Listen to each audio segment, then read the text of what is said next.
اعوذ باللہ من الشیطان الرجیم بسم اللہ الرحمن الرحیم۔ سورہ فجر کی آخری چند آیتیں پڑھ رہا ہوں۔ فَأَمَّا الْإِنسَانُ إِذَا مَا ابْتَلَاهُ رَبُّهُ فَأَكْرَمَهُ فَيَقُولُ رَبِّي أَكْرَمَنِ۔ انسان کا یہ حال ہے کہ جب اسے اس کا رب آزماتا ہے اور عزت و نعمت دیتا ہے تو وہ کہنے لگتا ہے کہ میرے رب نے مجھے عزت دار بنایا۔ وَأَمَّا إِذَا مَا ابْتَلَاهُ فَقَدَرَ عَلَيْهِ رِزْقَهُ فَيَقُولُ رَبِّي أَهَانَنِ۔ اور جب وہ اس کو آزماتا ہے، اس کی روزی تنگ کر دیتا ہے، تو وہ کہنے لگتا ہے میرے رب نے میری اہانت کی اور ذلیل کیا۔ کلا بل لا تکرمون الیتیم، ایسا ہرگز نہیں، بلکہ بات یہ ہے کہ تم ہی لوگ یتیموں کی عزت نہیں کرتے۔ ولا تحاضون علی طعام المسکین، اور مسکینوں کے کھلانے کی ایک دوسرے کو ترغیب نہیں دیتے۔ وَتَأْكُلُونَ التُّرَاثَ أَكْلًا لَمًّا، اور مردوں کی میراث سمیٹ سمیٹ کر کھاتے ہو۔ وَتُحِبُّونَ الْمَالَ حُبًّا جَمًّا، اور مال کو جی بھر کر عزیز رکھتے ہو۔ کَلَّا اِذَا دُکَّتِ الْأَرْضُ دَکًّا دَکًّا، یقیناً جس وقت زمین کوٹ کوٹ کر برابر کر دی جائے گی۔ وَجَاءَ رَبُّكَ وَالْمَلَكُ صَفًّا صَفًّا، اور تیرا رب خود آ جائے گا اور فرشتے صفیں باندھ کر آ جائیں گے۔ وَجِيءَ يَوْمَئِذٍ بِجَهَنَّمَ، اور جس دن جہنم بھی لائی جائے گی۔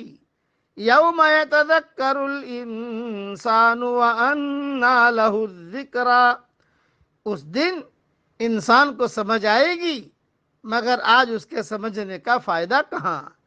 یقول یا لیتنی قدمت لحیاتی، وہ کہے گا کہ کاش میں نے اپنی زندگی کے لیے کچھ پیشگی سامان کیا ہوتا۔ فَيَوْمَئِذٍ لَا يُعَذِّبُ عَذَابَهُ أَحَدٌ، پس آج اللہ کے عذاب جیسا عذاب کسی کا نہ ہوگا۔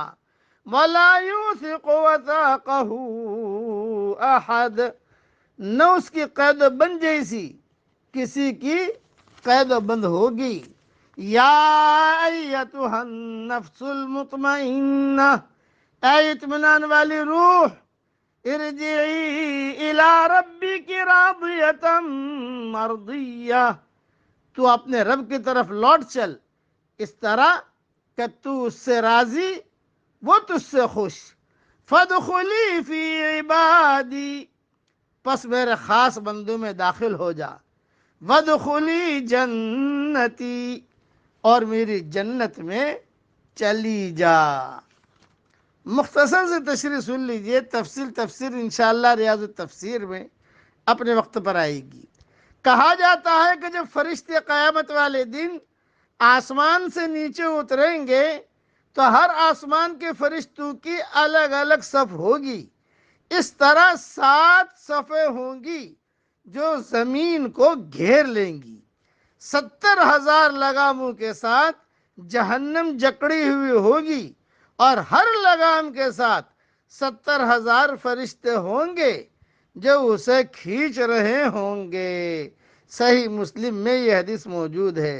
اور یہ جہنم عرش کے بائیں جانب کھڑا کر دیا جائے گا، پس اسے دیکھ کر تمام مقرب اور انبیاء علیہم السلام گھٹنوں کے بل گر پڑیں گے اور یا رب نفسی نفسی پکاریں گے۔ فتح القدیر میں یہ مضمون موجود ہے۔ اس لیے یاد رکھنا وہ دن آنے والا ہے، اللہ کے سامنے کھڑا ہونا ہے اور اسی آیت میں اللہ نے یتیم کا تذکرہ کیا ہے، یعنی وہ یتیموں کے ساتھ حسن سلوک نہیں کرتے جس کے وہ مستحق ہیں۔ حضرت محمد صلی اللہ علیہ وسلم کا فرمان ہے، وہ گھر سب سے بہتر ہے جس میں یتیم کے ساتھ اچھا برتاؤ کیا جائے، اور وہ گھر بدترین ہے جس میں اس کے ساتھ بدسلوکی کی جائے۔